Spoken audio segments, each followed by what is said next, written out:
সুপ্রিয় দর্শক, সামনেই বিধানসভা নির্বাচন, হাতে আর একটি বছর বাকি। এই আবহে মুখ খুলেই বিস্ফোরক মন্তব্য করলেন প্রশান্ত কিশোর। দর্শক, যখন এই রাজ্যে একাধিক দুর্নীতি ইস্যুতে তেড়ে ফুঁড়ে অ্যাকশন শুরু করেছে কেন্দ্রীয় তদন্তকারী সংস্থার সিবিআই আধিকারিকরা, তখন প্রশান্ত কিশোরের এই ভবিষ্যৎবাণী যথেষ্ট তাৎপর্যপূর্ণ বলেই মনে করছে বিশেষজ্ঞ মহল। দর্শক, আপনারা জানেন এই শিক্ষক নিয়োগ দুর্নীতি কাণ্ডে বিকাশ ভবন থেকে বস্তার বস্তা নথি উদ্ধার করেছে কেন্দ্রীয় তদন্তকারী সংস্থার সিবিআই আধিকারিকরা। আর সেই নথিতে একের পর এক হেভিওয়েট আধিকারিকদের নাম উঠে এসেছে, যার জেরে অস্বস্তিতে পড়েছে রাজ্যের শাসক দল তৃণমূল কংগ্রেস এবং বাংলার মুখ্যমন্ত্রী মমতা ব্যানার্জি। এছাড়াও এই আবহে সুপ্রিম কোর্টে বহু প্রতীক্ষিত 26,000 চাকরি বাতিল মামলার শুনানি শেষ হয়েছে। রায়দান শুধুমাত্র সময়ের অপেক্ষা।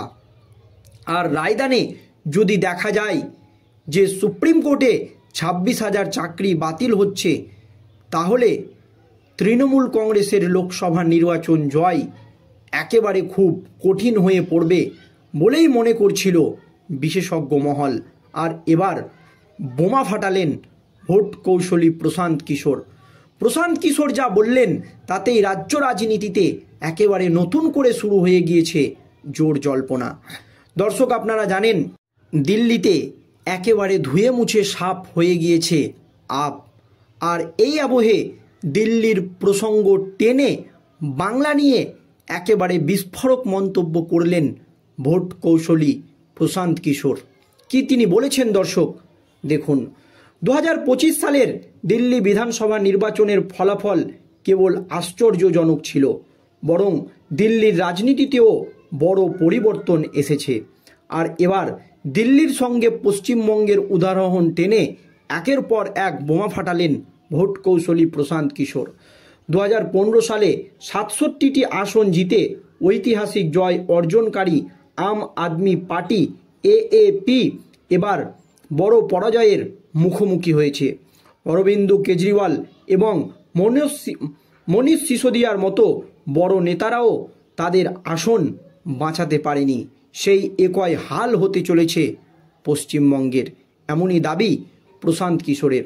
অন্যদিকে ভারতীয় জনতা পার্টি বিজেপি 27 বছর পর দিল্লির ক্ষমতায় ফিরেছে। এই পরাজয়ের মাঝেও প্রশ্ন উঠেছে, এত ঘোষণা এবং এত পরিকল্পনা সত্ত্বেও দিল্লির মানুষ কেন এএপিকে ফিরিয়ে আনলো না? অনেক রাজনৈতিক বিশেষজ্ঞ এই বিষয়ে তাদের মতামত দিচ্ছেন। 67 আসন জয়ী আপ কিভাবে দিল্লির নির্বাচনে হেরে গেল তার পুরো গল্পটি জনসুরজের আহ্বায়ক প্রশান্ত কিশোর বর্ণনা করেছেন এবং তিনি তার সঙ্গে পশ্চিমবঙ্গেরও উদাহরণ টেনেছেন। ক্ষমতাসীন বিরোধী ফ্যাক্ট, জনসাধারণের অসন্তোষ বাড়ছে। প্রশান্ত কিশোর বলেন, 10 বছর ক্ষমতায় থাকার পর আম আদমি পার্টিকে ক্ষমতা বিরোধী আন্দোলনের মুখোমুখি হয়েছে।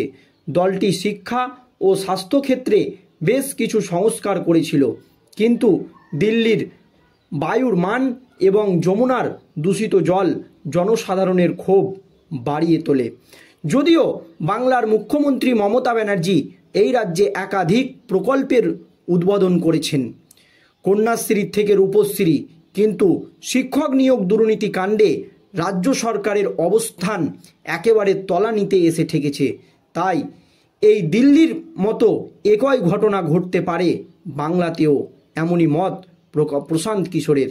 তিনি বলেন, অরবিন্দ কেজরিওয়াল ক্রমাগত যুক্তি দিয়েছিলেন যে কেন্দ্রীয় সরকার দিল্লির উন্নয়নমূলক কাজে বাধা দিচ্ছে, কিন্তু জনগণ এটিকে অজুহাত হিসাবে দেখছে। ফলস্বরূপ ভোটাররা এএপি এর প্রতি মোহভঙ্গ হয়ে পড়ে এবং সরকার পরিবর্তনের সিদ্ধান্ত নেয়।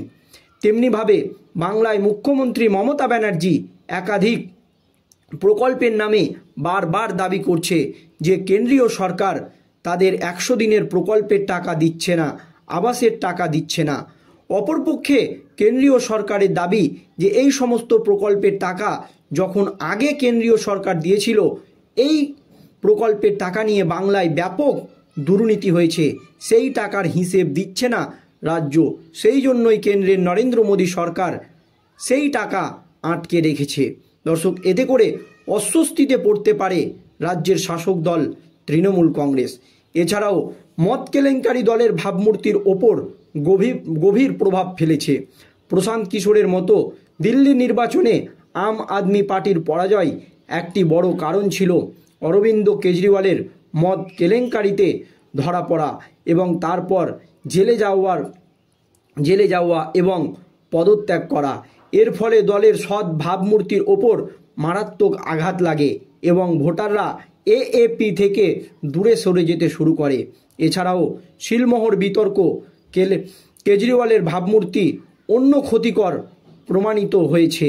জিএসটি রিপোর্ট অনুসারে মুখ্যমন্ত্রীর বাসভবনে 9.91 কোটি থেকে 33.33 কোটি টাকা ব্যয় হয়েছে, যা জনসাধারণের কাছ থেকে ভুল বার্তা পাঠিয়েছে।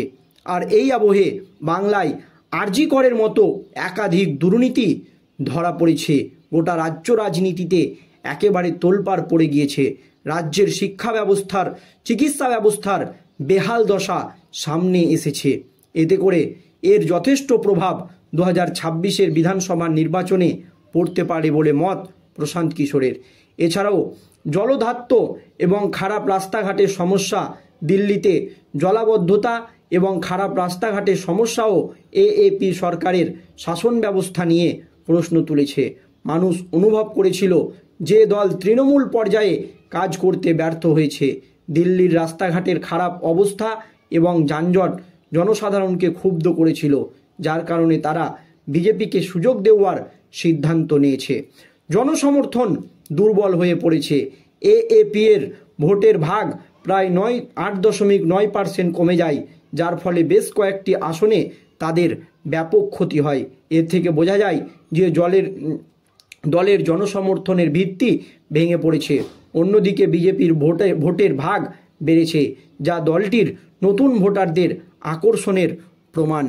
এছাড়াও যেভাবে বাংলায় বিজেপি দিন দিন বেড়েই চলেছে, বাংলায় হিন্দু ভোট যদি বিজেপি 90% পায় বা আরেকটু ভোট যদি বৃদ্ধি হয়, তাহলে বাংলা ধরে রাখা মুখ্যমন্ত্রী মমতা ব্যানার্জির ক্ষেত্রে খুব কষ্টকর হয়ে যাবে 2026 বিধানসভা নির্বাচনে। দর্শক, এই নিয়ে আপনাদের কি মতামত অবশ্যই ভিডিওর কমেন্ট বক্সে জানাবেন। ধন্যবাদ।